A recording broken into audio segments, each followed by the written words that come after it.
तो सिलेंडर के बारे में हम लोगों ने पहले ही पढ़ा था कि बेस जो होती है वो कैसी होती है, इसकी सर्कुलर होती है। कैसी होती है? सर्कुलर। और इसका टॉप भी कैसा होता है? सर्कुलर। ठीक है, आप थोड़ा सा ना अपने हाथ में जो पेन है उसको कंसिडर करिए, और उसका टॉप देखिए सर्कुलर है। ठीक है, बॉटम अगर आप कैप लगा लेंगे तो वो भी सर्कुलर है।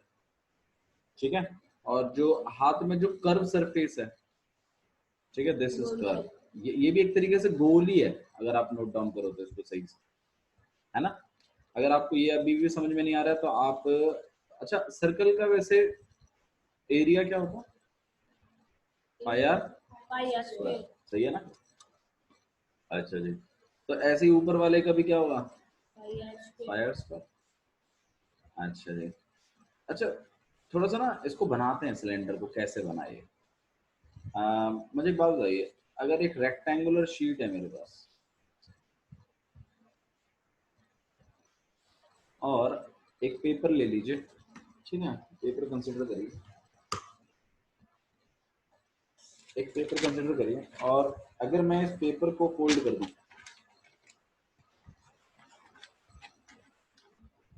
तो कहीं ना कहीं ये जो अब बना है ये क्या है? सिलेंडर ही तो है, मतलब थोड़ा सा इमेजिन करो, वो समझ में आएगा, सिलेंडर है, सही बात है। तो मतलब एक रेक्टेंगुलर शीट को फोल्ड करने पर सिलेंडर बनता है, सही बात है। तो मतलब अगर आप इसको फोल्ड करके अगर इस पार्ट को और इस पार्ट को ऐसे ज्वाइन कर दो सामने से, ठीक है, तो ऑब्वियस सी बात है कि क्या बन जाएगा? एक सिलेंडर बन जाएगा। क्या बन जाएगा? एक सिलेंडर। अच्छा, सिलेंडर बनने के बाद मुझे एक बात बताओ, जो ऊपर वाला सर्कल बना है इसकी जो बाउंड्री है, ऊपर वाले सर्कल की ये जो बाउंड्री है जो आप ज्वाइन करो, वो कहीं ना कहीं यही लेंथ है कि नहीं है? यही है ना। देखो ना, आप ज्वाइन करके देखो एक पेपर को ऊपर नीचे ज्वाइन करके देखो, तो ये जो सर्कल है यही है ना। मतलब इसको खोलता हूँ तो यही लेंथ हो जाती है, ऐसे सिलेंडर बनाता हूँ तो यही मेरा सर्कल बन जाता है, सर्कल का सरकमफ्रेंस बन जाता है ना। जो बाउंड्री होती है उसको क्या, उसको हम किससे नोट डाउन करते हैं? सरकमफ्रेंस, है ना। और उसके अंदर का जो एरिया होता है उसे हम एरिया ही कहते हैं, पाई। अच्छा, सरकमफ्रेंस का फॉर्मूला क्या? 2 पाई, सही है ना। अब थोड़ा समझना इस बात को, मैंने कल कुछ फॉर्मूले लिखे थे आपके सामने, एक सी एस से लिखा था मैंने, एक मैंने क्या लिखा था? टी एस से, और एक मैंने क्या लिखा था? वॉल्यूम। अच्छा जी, सी एस से पे बात करते हैं। सी एस से मतलब होता है, जैसे ये सिलेंडर है आपके पास,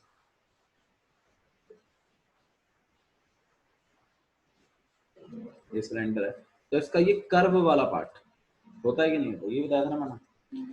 अच्छा जी, मेरी बात बताओ, ये नीचे वाला जो सरकमफ्रेंस है ये कितना है? अभी अभी आप ही ने बताया था 2 पाई सरकमफ्रेंस, और हाइट कितनी है? h। तो अगर मैं 2 पाई r को, मैं, आप ये सोचो, मतलब मैं ये मैं रिंग निकाल, रिंग जैसा सोचो, रिंग जैसा, मान लो एक रिंग है 2 पाई r, इसके ऊपर एक और रिंग आ गई 2 पाई r, एक और रिंग आ गई 2 पाई r, एक और रिंग आ गई 2 पाई r, एक और रिंग आ गई 2 पाई r। तो ऐसे ऐसे ऐसे करते करते करते करते करते करते करते करते क्या बन गया? सिलेंडर का कर्व सरफेस एरिया बन गया कि नहीं बन गया? भाई बॉटम सोच, आप ऐसे सोचो, आपने एक टायर रखा, फिर एक और टायर रखा, फिर एक और टायर रखा, फिर एक और टायर रखा, फिर एक और टायर, तो एक सिलेंडर जैसा सिलेंडर का कर्व बन गया कि नहीं बन गया? तो आपने अच्छा, तो नीचे वाले सिलेंडर की जो बाउंड्री थी वो कितनी थी? 2 पाई r, ठीक है। और ऐसे कितने सिलेंडर, ऐसे कितने टायर रखे तुमने? एच टायर रखे। तो ये सारा अगर मैं टायरों का वो निकलवाऊं कि भाई कितनी बाउंड्री हो गई, तो कहीं ना कहीं 2 पाई r इंटू एच करना चाहिए कि नहीं करना चाहिए? तो भाई सी एस ए का फॉर्मूला भी क्या होता है? 2 पाई r h। सही बनाया उसने, बिल्कुल 2 पाई r h। देखो, थोड़ा सा अगर लॉजिकली पढ़ो तो ऐसा ही है, ठीक है, बट अगर आप याद कर सकते हैं तो बहुत अच्छी बात है। मतलब मैं तो आपको टेक्निक बता रहा हूँ कि कैसे आया। अच्छा जी, टी एस ए में क्या होता है? सरकमफ्रेंस प्लस ऊपर का एरिया और प्लस में नीचे का एरिया, तो 2 पाई r h, प्लस में 2 पाई आर स्क्वायर लिख दो, 2 पाई आर स्क्वायर होगा ना, एक ऊपर का एक नीचे का, प्लस कर लीजिए, कितना हो जाएगा 2 पाई आर बाहर और एच प्लस, देखो मैंने 2 पाई आर बाहर निकाल लिया, ये रहा 2 पाई आर, ये रहा 2 पाई आर, तो एच रह गया और क्या रह गया साथ साथ में आर रह गया, तो 2 पाई आर ब्रैकेट के अंदर आर प्लस एच या एच प्लस आर आपका फॉर्मूला किसका, PSA। अच्छा वॉल्यूम पे आते हैं, वॉल्यूम पे। अच्छा वॉल्यूम, वॉल्यूम क्या होता है, वॉल्यूम क्या होता है, वॉल्यूम का मतलब होता है कैपेसिटी, वॉल्यूम का मतलब क्या होता है कैपेसिटी। फॉर एग्जांपल जैसे मान लीजिए कैसे होता है आपको, हाँ पानी की बोतल भी कह सकते हैं आप। फॉर एग्जांपल जैसे मानिए कि मेरे पास एक खाली बॉटल है, अगर मैं वॉल्यूम निकालना चाहता हूँ ना, पहले तो ये समझो वॉल्यूम होता क्या है, वॉल्यूम होता है कि इसके अंदर कितना सामान आ सकता है, समझो इस बात को, मतलब मैं कल को उसको रेत से भरने लगूं, रेत से अंदर पूरा, जैसे पानी की टंकी है, मैं 1000 लीटर की लाया, वो 1000 लीटर क्या होता है, वॉल्यूम होता है, वो क्या होता है वॉल्यूम, कैपेसिटी होती है, तो भाई इसके अंदर 1000 लीटर पानी आ सकता है, इसकी बाउंड्री पे 1000 लीटर नहीं है, इसके अंदर, इसके भीतर 1000 लीटर। तो मतलब जब कभी भी आपको सिलेंडर में मतलब उसकी कैपेसिटी के रिगार्डिंग जब हम बात करेंगे, जब भी कुछ कैपेसिटी के रिगार्डिंग निकालना होगा, तो you have to deal with its volume. अच्छा जी, अच्छा मेन मेन बात है यहाँ पर कैसे निकालें वॉल्यूम, फॉर्मूला हमें पता है क्या होता है, pi R square H, 2 pi R square H, pi R square H, लेकिन ये पाई आर स्क्वायर एच ही क्यों है, अभी अभी क्लियर कर लेते हैं, अभी आपको समझ में आ जाएगा कि क्यूबॉइड का वॉल्यूम का फॉर्मूला एलबीएच क्यों होता है, अभी मैं बताता हूँ। अब मुझे एक बात बताओ, तुम सबने पथरी देखी, पथरी जो इसमें लगती है गाटर में, गाटर में पथरियां नहीं रखते, अच्छा टाइल्स, टाइल्स की देखी, टाइल्स टाइल्स टाइल्स देखी हैं, हाँ, तो आप मुझे बात बताओ, देखो मैं आपको पहले एलवीएच का क्लियर करता हूँ, ठीक है, क्यूबॉइड का, क्यूबॉइड की वॉल्यूम एलवीएच ही क्यों होती है, सही बात है ना, जैसे मान लीजिए क्यूबॉइड है आपके पास, इसकी वॉल्यूम कितनी होती है, L into B into H, ये होती है, यही क्यों होती है डिस्कस करते हैं। मुझे एक बात बताओ, नीचे वाली जो है ना वो एक टाइल है, मैं सबसे पहले टाइल लाया, अब मुझे बात बताओ, मुझे इसकी वॉल्यूम निकालनी, वॉल्यूम निकालनी मतलब इसके अंदर कितना हम लिख सकते हैं, ठीक है, तो मैंने क्या किया, सबसे पहले मैं एक टाइल लेके आया, पहली टाइल, ये एल है और ये क्या है बी है, तो मैंने एल इंटू बी करके मैंने ये टाइल का एरिया निकाल लिया कि नहीं निकाल लिया पूरा, सही है। इसके बाद मैंने क्या रखा, मैंने इसके ऊपर दूसरी टाइल रखी,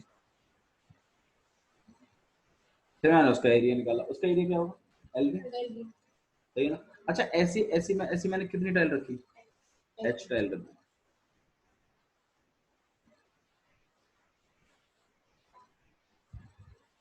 ऐसी मैंने कितनी टाइल रखी,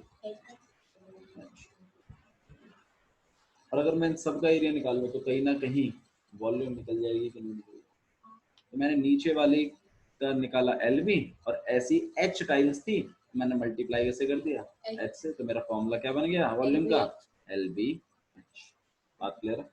अच्छा सिलेंडर पे आ जाते हैं,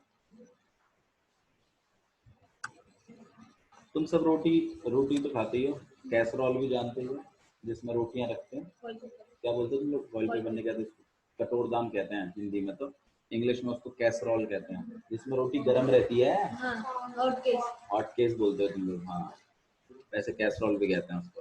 तो मान लो तुमने पहली पहली रोटी रखी, इसका एरिया कितना है, गलत एरिया पूछ रहा हूँ मैं, पाई आर स्क्वायर, ऐसी तुम रोटी रखते ही चले गए, रखते ही चले गए, मतलब तुम सरकमफ्रेंस के साथ डील नहीं कर रहे, तुम एरिया के साथ डील कर रहे हो, सोचो समझो इस बात, पहली पहली रोटी रख दी, ऐसे ही दूसरी रख दी, ऐसे ही तीसरी रख दी, अंदर चौथी रख दी, ऐसी कितनी रख दी, एच एच रख दी, तो नीचे वाली रोटी का एरिया कितना था पाई आर स्क्वायर, और ऐसी कितनी रोटी एच, तुम जो वॉल्यूम निकालने के लिए तुम पाई आर स्क्वायर एच नहीं करोगे क्या, इसलिए सिलेंडर के वॉल्यूम का फॉर्मूला क्या है, ठीक है। तो ये सब छोटी छोटी बातें हैं, कॉन्सेप्ट है, आपको पता होना चाहिए, ठीक है, कराने को तो मैं फॉर्मूला भी करवा देता है हिसाब किताब, बट मैं चाहता हूँ कि आप समझें चीजें, ठीक है जी, थोड़ा आगे बढ़ाते हैं हिसाब किताब, और सी एस ए का फॉर्मूला क्या है सिलेंडर का? 2 pi R H. 2 pi R H. और ये क्यों आया आप सब जानते हैं, वो कर्व वाला पार्ट निकालना था तो हमने नीचे वाले का सरकमफ्रेंस निकाला और ऐसी एच सरकमफ्रेंस बन रही थी तो मैंने 2 पाई आर एच कर दिया। अच्छा जी, टी एस सी का फॉर्मूला हम सब जानते हैं कितना है? 2 पाई आर ब्रैकेट में आर प्लस एच। अच्छा, वॉल्यूम का? Pi R square H. Pi R square आया समझ में? सच्ची बताइए सबका। तो इस तरीके से आपको इन सब चीज़ों को समझना है। और मैंने आपको ये बताया था यहाँ पे ये जो पाई है इसकी वैल्यू 22/7 भी होगी और 3.14 भी होगी। 3.1 वही एग्जैक्ट नहीं है? नहीं एग्जैक्ट नहीं है, कोई सी भी पाई की वैल्यू कुछ और होती है, लेकिन यही हम अप्रॉक्स लिखते हैं। लेकिन ज्यादातर हम 22/7 यूज करते हैं अनटिल एंड अनलेस आपसे क्वेश्चन में ये बोला जाए कि 3.14 का इस्तेमाल करिए। बोल पाई इज अ कांस्टेंट। पाई एक कांस्टेंट वैल्यू है, और नॉन टर्मिनेटिंग वैल्यू। ये एक्चुअली कर्व्स को डिनोट करती है। जहां पाई यूज होगा ना वहां एक बात जरूर समझना, कर्व होगा। मतलब जहां जैसे मान लो मैं कैसे कहूँ आपको, जैसे मान लीजिए घर में आपने चौखटें देखी होंगी तो चौखटों के ऊपर ऐसे कर्व पार्ट भी आता है कभी कभी, देखा है आपने? मतलब कहीं पर भी जैसे कर्व पार्ट आता है ऐसा कर। अब जब तक सीधा सीधा है हम नाप सकते थे, लेकिन जब ये कर्व वाला पार्ट आ गया, अब इसको डिनोट करने के लिए इन्होंने कांस्टेंट जनरेट किया पाई, कि हम इसको इजीली निकाल। तो बस इतना समझिए फिलहाल के लिए, तो इतना ही काफी है। पाई एक कांस्टेंट है जिसको हम तब यूज करते हैं जब कभी कोई कर्व आ रहा हो आपको, मतलब कर्व वाला फिगर हो गया, वहां पर पाई को लिखा जाता है। ठीक है, ओके। और इसकी एक्चुअल वैल्यू कुछ और है, लेकिन 22/7 हम लिख देते हैं। अच्छा, ये चीज हो गई। अच्छा, थोड़ी सी कुछ और बेसिक बातें हैं। सर्कल है ना? सर्कल में दो चीजें होती हैं, एक होता है एरिया, एक होता है सर्कल। एक होता है आपके पास एरिया, एक होता है आपके पास सर्कमफ्रेंस। एरिया का फॉर्मूला क्या होता है? Pi are. सर्कमफ्रेंस का क्या होता है? 2 पाई आर। ये भी ध्यान रखना है, ठीक है?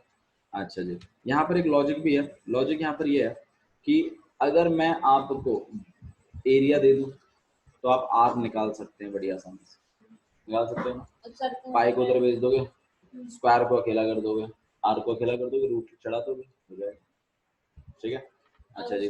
सरकमफ्रेंस भी अगर आपको गिवन है तो भी आप आर निकाल सकते हैं। तो मतलब ओवरऑल कंक्लूजन ये है कि अगर आपको सरकमफ्रेंस पता है तो आप आर जनरेट कर सकते हैं, और अगर आपको एरिया पता है तो भी आप आर निकाल सकते हैं। अगर आपको डायमीटर पता है तो भी आर निकाल सकते हैं। कैसे? डायमीटर का हाफ ही तो होता है, तो मतलब ये एक्सरसाइज करने से पहले थोड़ा सा बेसिक है कि रेडियस निकालने के लिए आपको एरिया पता चल जाए, या तो डायरेक्ट रेडियस ही देगा, रेडियस नहीं देगा तो डायमीटर देगा, डायमीटर नहीं देगा तो एरिया देगा, एरिया नहीं देगा तो सर्कमफ्रेंस देगा, कुछ ना कुछ जरूर देगा। ठीक है, क्योंकि सिलेंडर में चाहे सी एस से हो, चाहे टी एस से हो, और चाहे वॉल्यूम हो, चीजें दो ही हैं बस इसमें, एक आर और एक एच। इन दोनों चीजों पे काबू पा लीजिए सिलेंडर के, आप कुछ भी निकाल सकते हैं, कुछ भी। सी एस से भी निकल जाएगा, 2 पाई आर एच। देख लिया, आर और एच का रोल है, पाई तो कांस्टेंट है वो तो हमें बताइए। टी एस से में भी देखिए 2 पाई आर और ब्रैकेट के अंदर आर प्लस एच, और वॉल्यूम में पाई आर स्क्वायर एच। आ रहा है ना समझ में? ठीक है, तो आपको यहाँ पर यही लॉजिक पकड़ के रखना है कि सिलेंडर में अगर आपको कुछ भी निकालना है, anything that you need to find out, first of all you need to find out the value of R and H. Clear है? ठीक है, ओके, चलिए आगे बढ़ाते हैं। क्वेश्चन देखिए, क्वेश्चन नंबर 1, एक्सरसाइज 13.2। सिंपल चीजें हैं, ठीक है? एक्सरसाइज 13.2 थोड़ा सा ना रिलेट करना चीजों को, कैसे इक्वेशन बनेगी, क्या चीज निकल सकती है। क्वेश्चन देखिए क्या लिखा हुआ है।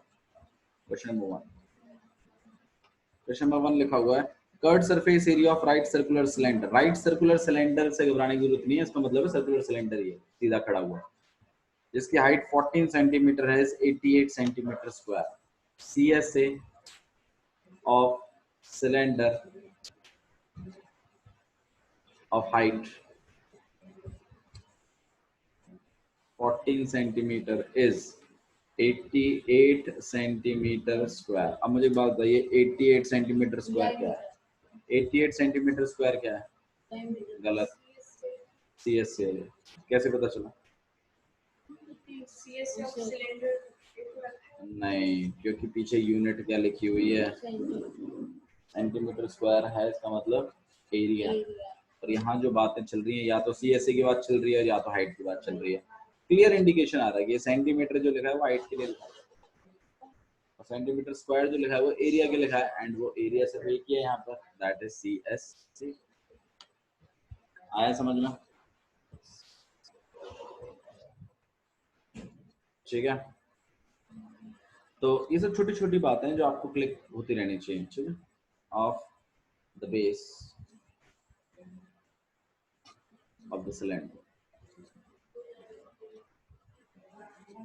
सिलेंडर ठीक है।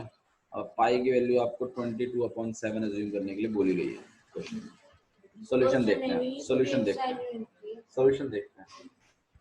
CSA of cylinder of height, तो मतलब आपको एक सिलेंडर दिया गया है, आपको क्या दिया गया है? ऐसे सोचना है आपने, डायग्राम भी बना लीजिए, कोई दिक्कत नहीं है। एक डायग्राम छोटा सा बनाने में कोई ऐसी बड़ी बात नहीं हो जाती। H कितना है? 14 सेंटीमीटर। क्या क्या पता है आपको? इसकी हाइट पता है, एक तो हाइट कितनी है 14 और क्या पता है आपको इसका? CSA कितना है? 88 सेंटीमीटर स्क्वायर। ठीक है, अच्छा जी, क्या फाइंड आउट करना है? डायमीटर। अच्छा, डायमीटर कैसे निकलेगा? जब रेडियस निकलेगा। तो मेन बात है हमें रेडियस निकालनी है। अच्छा, जब CSA गिवन हो ना तो एक बार CSA की इक्वेशन बना के देखा करो। CSA इक्वल टू में क्या होता है? 2 पाई RH। अब देखो CSA पता है, 2 पता है, पाई पता है, H पता है, क्या नहीं पता है? R को अकेला कर दो, नहीं आया समझना? तो ऐसे सोचना है आपने। CSA की वैल्यू कितनी हो गई? 88। 2 की वैल्यू तो 2 ही रहेगी, पाई की वैल्यू 22/7, R की वैल्यू निकालनी है, H की वैल्यू 40। R को अकेला कर दें? R को अकेला कर रहे हैं भाई, करेंगे कट भी कर सकते हैं आप यहीं पे, लेकिन हम R को अकेला करें। 7 को ऊपर भेज रहे हैं, 2, 22 और 14 को नीचे भेजेंगे। तो 88 इंटू में 7 अपॉन में 2 इंटू में 22 इंटू में 14। ठीक है, अच्छा जी, 7 से 1 बार 2 बार, 2 से 1 बार 44 बार, 22 से 1 बार 2 बार, 2 से 1 बार 1 बार। अब कितना बच गया? 1। तो R इक्वल टू में कितना आ गया? 1 सेंटीमीटर। तो डायमीटर कितना हो जाएगा? वेरी नाइस, 2 इंटू में 1 दैट इज 2 सेंटीमीटर। भाई कोई मुश्किल सवाल है क्या? बहुत ही निहायत ही लल्लू सवाल। ठीक है, तो आपने खुद लॉजिक समझना है कि जब कभी कोई एरिया वॉल्यूम ऐसा कुछ दिया हो ना, तो आपको एक बार इक्वेशन बना के देखनी है भाई क्या क्या पता है और क्या निकालना है। अगर एक ही चीज निकालनी है उसको अकेला कर दीजिए, फटाफट निकाल दीजिए। ठीक है, क्वेश्चन नंबर 2 ट्राई करें। आइए क्वेश्चन नंबर 2 देखिए क्या लिखा हुआ है। It is required to make a closed cylindrical tank of height 1 meter and base diameter is 140 centimeter. It is required to make a closed cylindrical tank. Closed cylindrical tank का मतलब क्या होता है? बंद है, मतलब ऊपर से खुला हुआ सिलेंडर वो नहीं है। आपके पास एक सिलेंड्रिकल टैंक हम बना रहे हैं, यहाँ पे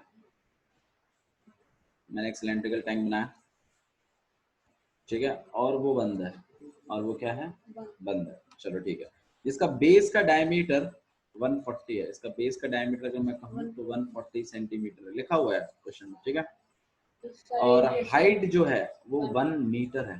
देखो यूनिट्स में फर्क है, यहाँ सेंटीमीटर चल रहा है, यहाँ क्या चल रहा है? मीटर चल रहा है, फर्क है, तो मतलब इस पे भी काम हमें करना पड़ेगा।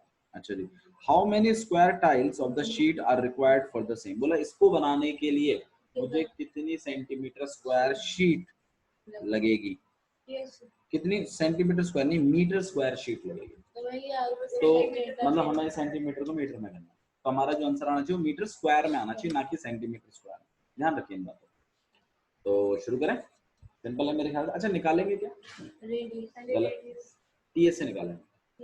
हाँ सर रेडियस तो निकालेंगे, ये बात तो सही कह रहे हो आप, लेकिन टीएस से निकालेंगे। क्या निकालेंगे हम लोग? टीएस से, क्योंकि हमें हमारा क्लोज सिलेंडर, अच्छा अगर ओपन होता मान लो, अगर ये ओपन ऊपर से ओपन होता तो सीएस से और बेस का एरिया क्या कर देते? प्लस कर देते, तो काम होता।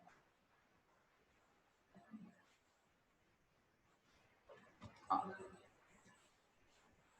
ठीक है, तो आइए यहाँ पे हम सिलेंड्रिकल टैंक के बारे में बात करते हैं। Close cylindrical tank, closed cylindrical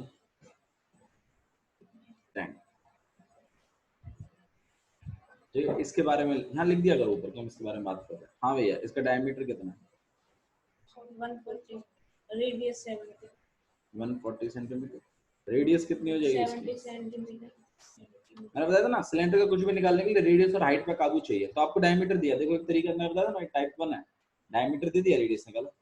अब क्या करेगा अगले में? सर्कमफ्रेंस देगा, फिर रेडियस निकालो, फिर एरिया देने लगेगा, फिर रेडियस निकालो। तरीका है। अब भैया रेडियस दे रखा है, हाइट रेडियस दी, हाइट दी, पर जो पूछा वो निकालो सीधा। वो तो और सिंपल कर देता है टाइप, वो तो बिल्कुल स्टार्टिंग कर दी, रेडियस हाइट दोनों दे दी आपको, ठीक है। अच्छा जी, तो रेडियस कितना हो जाएगा आपके पास? 140 अपॉन में 2, काट पीट के कितना हो गया? 70। तो कितना बन गया ये? 70 सेंटीमीटर। मीटर बना लेते हैं, 70 अपॉन में 100, आंसर है 0.7 मीटर। कोई डाउट है? अच्छा जी, आगे हाइट, 1 मीटर। हाइट निकाल लेते हैं, कितना हो जाएगा? 1 मीटर। अच्छा जी, अब क्या निकालेंगे? टीएस। टीएस से कितना हो जाएगा आपके पास? एक्चुअली इसको ना ऐसे मत लिखो, एरिया ऑफ शीट चाहिए ना, एरिया ऑफ शीट लिखते हैं, area of sheet equal to में क्या हो जाएगा आपके पास? टीएस ए निकालना पड़ेगा। टीएस ए का फॉर्मूला क्या है? 2 पाई आर, आर प्लस में। हाँ भाई, कितना हो जाएगा यहाँ पे? ये 2 इंटू में 22 अपॉन में 7, आर कितना है? 0.7 और 0.7 प्लस में 1, सही है। अच्छा जी, यहाँ पे 2 इंटू में 22 अपॉन में 7 इंटू में 7 अपॉन में 10 इंटू में 1.7, सही है। अच्छा जी, ये 7 से ये 7 कैंसिल हो जाएगा, 2 से 5, ठीक है। और नहीं 10 को नहीं हटाएंगे, ऐसे 10 से डायरेक्ट पॉइंट सेट करेंगे, वो तो इजी पड़ता है हमें। 2 इंटू 22 कितना होगा? 44। इसको हम लोग 17 अपॉन में 10 लिख सकते हैं, और नीचे 10 ऑलरेडी है, मल्टीप्लाई कर रहे हैं। 17 4 68, 68 होता है ना? हाँ जी 68 होता है। 8 6 68, 68 और 74 अपॉन में 100, तो कितना आ जाएगा आपके पास? 7.48 मीटर स्क्वायर। इतना एरिया ऑफ शीट आपको लगेगा। क्लियर है? समझ में आ रहा है? बड़ी आसानी से समझ के करो चीजों को, वरना